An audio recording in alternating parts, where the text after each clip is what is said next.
আসসালামু আলাইকুম রহমতুল্লাহ। সুপ্রিয় শিক্ষার্থী, ছোট ভাই বোনেরা, তোমাদের বাংলা প্রথম পত্রের সবচাইতে তোমাদের কাছে কঠিন মনে হয়, সবচেয়ে কমন, এবার 2025-এ আসার মতো বাংলা সাহিত্যের রূপ ও রীতি নিয়ে আজকে আলোচনা করব।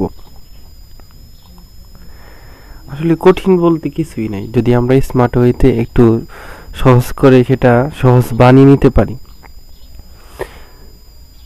মাউন্ট এভারেস্টে ওঠা কঠিন, কিন্তু এটা অনেকেই সহজ বানিয়ে নিয়ে ঠিকই শীর্ষে চড়ায় উঠতে পারছে।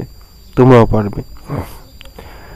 আমরা আগে এই কবি পরিচিতি বা লেখক পরিচিতি সম্পর্কে জানার চেষ্টা করি। যে হায়াত মাহমুদ, উনি 1939 সালে হুগলি জেলায় জন্মগ্রহণ করেন।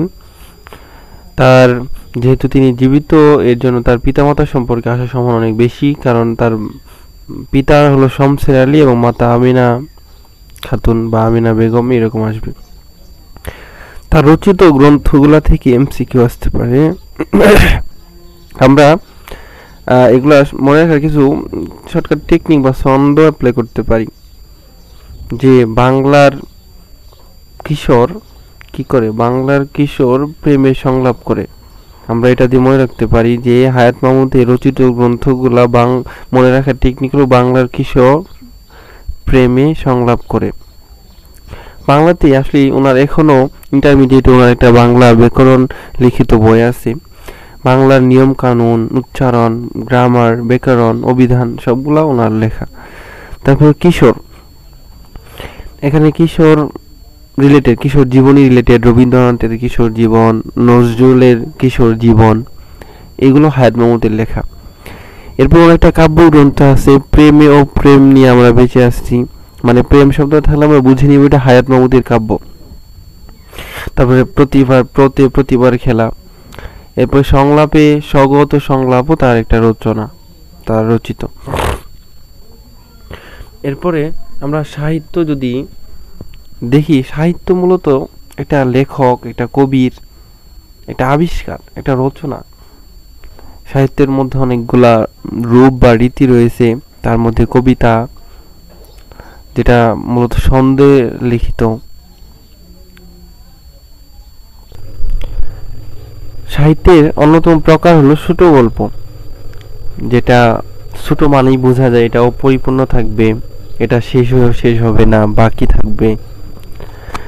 এরপরে হলো নাটক। আমরা নাটক বলতেই জানি, নাটক আমরা বলি নাটক করি, কম করে করি, নাটক কম প্রিয়, এইরকম আমরা জানি। অভিনয় করা সৃষ্টির সূচনা লগ্ন থেকে যখন ছাপাখানা আবিষ্কার হয় তখন থেকে নাটক, অভিনয়, অনুকরণ চলে আসছে। এরপর উপন্যাস, যেটা গদ্য লিখিত কাহিনী। এরপর প্রবন্ধ, যেটা পরিপূর্ণ, যেটা পাঠকের জ্ঞানের তৃষ্ণা মিটায়। আমরা এ সম্পর্কে বিস্তারিত জানার চেষ্টা করব পরবর্তী স্লাইডে। আমরা কবিতা সম্পর্কে জানার চেষ্টা করি। কবিতা মূলত দুই ধরনের হয়ে থাকে, একটা হলো গীতি কবিতা আর একটা হলো মহাকাব্য। গীতি কবিতার মধ্যে আদি নিদর্শন হলো বৈষ্ণব কবিতা বলি, চর্যাপদ, যেগুলা লুহিপা কাহুপা কবিদের দ্বারা সংস্কৃত ভাষায় লিখিত সেইগুলা। এরপরে আমরা যদি দেখি যে মহাকাব্যের মধ্যে অন্যতম হলো যুদ্ধের কাহিনী, যুদ্ধ বিগ্রহ, রামায়ণ, ভারত, এগুলা। মহাকাব্যের মধ্যে অন্যতম দুইটা হলো রামায়ণ বা প্রাচীন কাহিনী হলো রামায়ণ এবং মহাভারত। মহাভারতের যত রাজা, যত সম্রাটের কাহিনী এখানে আলোচনা করা আছে। রামায়ণে মূলত দুইটা দল, একটা হলো সীতা তার স্বামী রামায়ণ এবং তার দেবর লক্ষণ এক গ্রুপ, আর রাবণ এবং শর্পণখা এগুলো হলো আরেক দল। এই দুজনের মধ্যে যে অপহরণ হয়, যুদ্ধ হয়, এগুলো রামায়ণে আলোচনা করা আছে। রামায়ণকে নতুন রূপ দেয় হলো মাইকেল মধুসূদন দত্ত। রামায়ণকে মূলত, রামায়ণের যে প্রেক্ষাপট, যে ইতিহাস, এটা মূলত নতুনত্ব আনে হলো মাইকেল মধুসূদন দত্ত, সফলতা আনে মাইকেল মধুসূদন দত্ত। আমরা এগুলো মনে রাখবো প্রথম অক্ষর দিয়ে। মাইকেল ম, মেঘনাথ বধ কাব্য ম, বঙ্কিমচন্দ্র হলো ব, বন্দে মাতারাম। তারপরে মাঠঘাট, এগুলো হলো গ্রামের পল্লীর ব্যাপার স্যাপার, যেগুলো জসিমউদ্দিনের লিখিত কাব্য, মহাকাব্য। এরপরে আমরা জানি যে পল্লী কবি, তারপরে বিশ্বকবি, বিদ্রোহী কবি।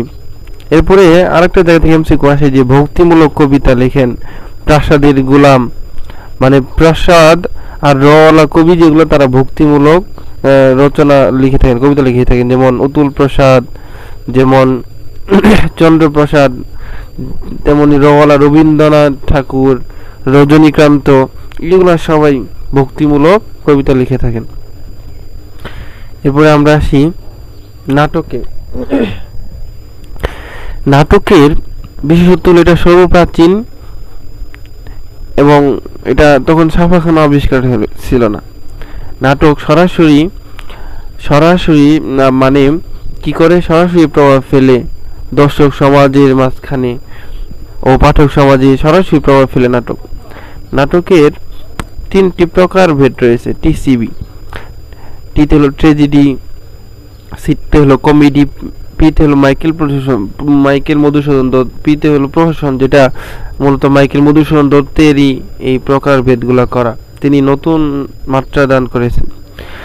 এরপরে 5টি অঙ্ক থাকে একটা নাটকে, যেটাকে আমরা পাবজি বা পাবগ্লু বা পাবগ্লু দিয়ে মনে রাখতে পারি। পিতে হলো প্রারম্ভ, পিতে হলো প্রবাহ, তারপরে উৎকর্ষ, জিতে হলো গ্রন্থিমোচন, ইউতে হলো উপসংহার। এই 5টি অঙ্ক থাকে। এরপরে নতুন মোড় দান করেন প্রতীক ধর্মী কবিতা নাটক লেখে রবীন্দ্রনাথ ঠাকুর। আমরা মনে রাখার টেকনিক হলো ডাকঘরে রক্ত অরু, ডাকঘর, তারপর রক্ত কবরী, তো অরু পর্তন, এগুলো হলো নাটক রবীন্দ্রনাথের।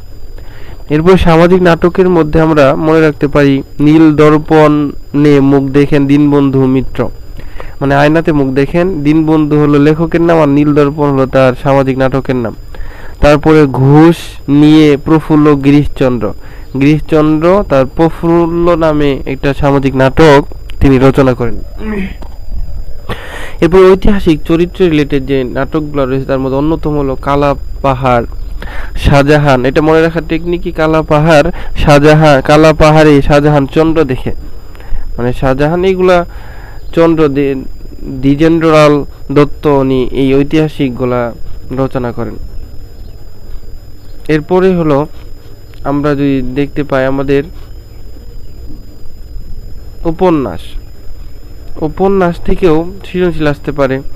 উপন্যাস সর্বাধিক পঠিত এবং জনপ্রিয়, বহুল, মানে সবচেয়ে বেশি পড়া হয় উপন্যাস। এটা মূলত 19 শতকের পরে রচিত হয়, মানে আবিষ্কৃত হয়, এর আগে ছিল না। আর মহাকাব্যগুলো মধ্যযুগে আবিষ্কৃত হয়েছিল। উপন্যাসের অন্যতম হলো প্রধান উপজীব হলো প্লট, একটা প্লট থাকে। এরপরে সার্থক উপন্যাসিক হিসেবে উল্লেখ করা হয় বঙ্কিমচন্দ্রকে। বঙ্কিমচন্দ্রের কিছু লেখা উপন্যাস, তার মধ্যে বঙ্কিমচন্দ্র কপাল বিশেষ, মানে একজন তার চন্দ্র কপাল ইয়েতে শেষ। তার মধ্যে আমরা চন্দ্রতে চন্দ্রশেখর, কপালে হলো কপালকুণ্ডলা, বিষ হলো বিষবৃক্ষ, এগুলো হলো সার্থক উপন্যাসিক বঙ্কিমচন্দ্রের উপন্যাস। এরপরে ঐতিহাসিক উপন্যাসের মধ্যে রয়েছে রমেশ চন্দ্র, উনি ঐতিহাসিক উপন্যাস লিখে থাকেন। এটা মনে রাখা, রমেশ রাজা নামে একজন ব্যক্তি সমাজ সংসারকে বঙ্গ মহারাষ্ট্রে পরিণত করেছে। তার মধ্যে হাইফেনওয়ালা যেগুলো আছে সবই ঐতিহাসিক উপন্যাস রমেশচন্দ্রের। তার রাজপুত জীবন সন্ধ্যা, সমাজ সংসার, বঙ্গ বিজেতা, মহারাষ্ট্র, জীবন প্রভাত, এই সবগুলো হলো ঐতিহাসিক উপন্যাস। উপন্যাসের অন্যতম বৈশিষ্ট্য হলো এটা পাঠক সমাজকে মনমুক্ত করে, বিশেষ করে শরৎচন্দ্রের উপন্যাস। এরপরে আসি আমরা প্রবন্ধ হলো কি, যেটা আমাদের পরিপূর্ণ জ্ঞানের তৃষ্ণা মিটায়, কোনো বাকি থাকে না, অপরিপূর্ণ থাকে না। গল্প পড়ে, রচনাটা পড়ে, প্রবন্ধ পড়ে মানুষ তৃপ্তি পায়, পরিপূর্ণতা পায়। মূলত প্রবন্ধ 2 প্রকার, এটা হলো তন্ময় অবজেক্টিভস, যেটা হলো বস্তু নির্ভর। প্রবন্ধের আরেকটি প্রকার হলো মন্ময়, যেটা সাবজেক্টিভস, যেটা হলো ব্যক্তি নির্ভর। প্রবন্ধের অন্যতম হলো এটা ব্যক্তির স্বাধীনতা, মন মতো লিখতে পারে, সৃজনশীলতা প্রকাশ পায় লেখকের। এর আয়তনে বিশাল এবং মানে অতি উত্তম। প্রবন্ধের উদ্দেশ্য হলো সৌন্দর্য এবং আনন্দ দান করা পাঠকদেরকে। প্রবন্ধকে ফরাসি ভাষায় বেলি লেটার, যার অর্থ চারুকথন বা সুন্দর অক্ষর দ্বারা প্রকাশ করা হয়। প্রবন্ধের অন্যতম হলো রবীন্দ্রনাথের বিচিত্র প্রবন্ধ নামে গ্রন্থটা প্রবন্ধের অন্যতম, মানে ওই সবচেয়ে বেশি গুরুত্বপূর্ণ। আমাদের গ ঘ নম্বরে আসলে এইগুলা বৈশিষ্ট্য দিয়ে কবিতা, উপন্যাস, ছোট গল্প, প্রবন্ধ, নাটক এগুলা থেকে আমাদের গ ঘ নম্বর আসে। আমরা খুবই সতর্কতার সাথে, যেহেতু এটা আমাদের কাছে কঠিন মনে হয়, আমরা এই স্লাইডগুলো, শর্টকাটগুলো 2-3 বার বোঝার চেষ্টা করব, দেখে নোট করার চেষ্টা করব। এরপরে আমরা জানার চেষ্টা করব ছোট গল্প সম্পর্কে। আসলে আগে রচনার মধ্যে বড় গল্প ছিল আসলে নাম, কিন্তু এই 40-50 বছরের কথা এমসিকিউ আসতে পারে সবচেয়ে সাহিত্যের সর্বছোট কনিষ্ঠকে ছোট গল্প।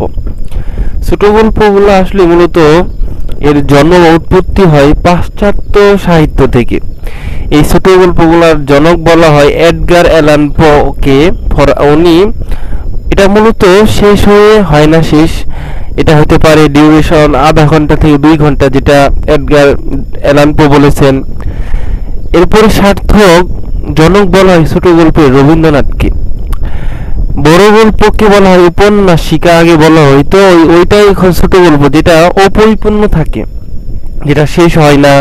পাঠক হৃদয়ে এই প্রশ্ন জাগ্রত হয় যে এরপরের ঘটনা, এরপরে কি ঘটে, জানার আগ্রহ থেকে যায়। একটা ছোট গল্প অনেক প্রকার, বহু প্রকারের হতে পারে। ছোট গল্প থেকে মোটামুটি এই জায়গাগুলো থেকে এমসিকিউ, তারপরে গ ঘ প্রশ্ন আসতে পারে।